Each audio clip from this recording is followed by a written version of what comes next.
Should judges have thick skin? Well, that's the question of the day, and I'll answer it in just a moment.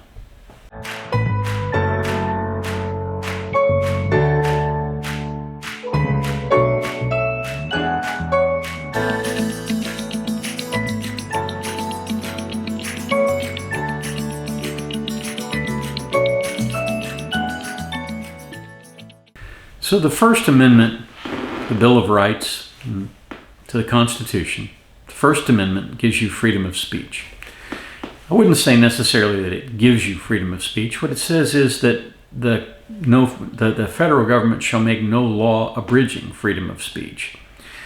And indeed, that constitutional provision has been interpreted to apply to the states as well through the 14th Amendment. There's a good reason for that. The thing that sets our country apart is that we don't believe that the proper remedy for bad speech is less speech. We believe that the proper remedy for bad speech is more speech.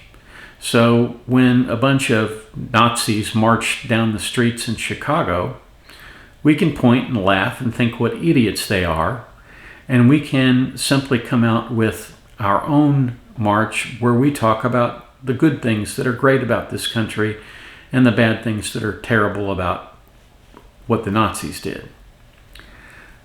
The remedy for bad speech is more speech, not less speech. Well, recently, an African-American gentleman in Florida was very disappointed, I think, in a ruling that he got from a local judge in Royal Palm Beach. And as a result, he wrote the judge a letter after his case was dismissed. Now, fair disclosure here, he'd filed a $500 million lawsuit because of something the sheriff's office did. And I doubt very seriously if his lawsuit was meritorious. But he had a right to bring it, and the court had a right to dismiss it. It happens every day. And that's what the court did. But it upset this gentleman, and he sat down and wrote a rather profane letter to the judge and called him a hypocrite and a number of other things. And he modified the word hypocrite with the what I would call the all-purpose adjective now that begins with the letter F. So in doing so, he really annoyed the judge. In fact, he did more than annoy the judge. He flat pissed off the judge. And that's never a good idea.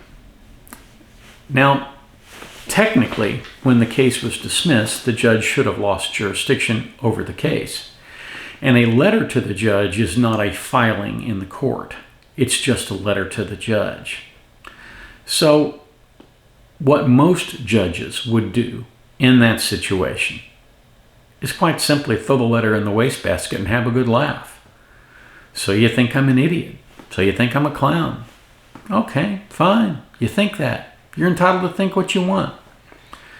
You're also entitled to tell me that you think that, as long as you're not doing it in front of me in a court where, I have the rule of law and I can put you in jail for contempt. Unfortunately, our judge didn't understand that the First Amendment applied to this particular pattern of speech.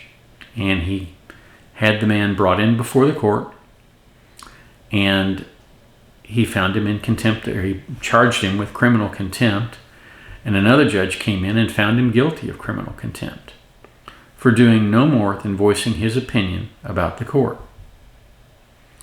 Now, interestingly enough, I've seen several commentators talk about this and say, well, if he'd written that letter to the newspaper and it had been published, it would have been covered by the First Amendment.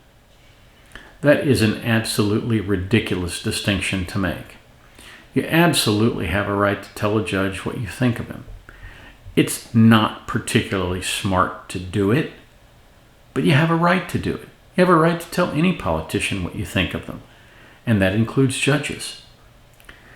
So this case is currently on appeal, and I strongly suspect that it will be reversed, if not at the Florida Court of Appeals, by the Florida Supreme Court, and if not at the Florida Supreme Court, then probably at the United States Supreme Court, because we do still have the First Amendment in this country.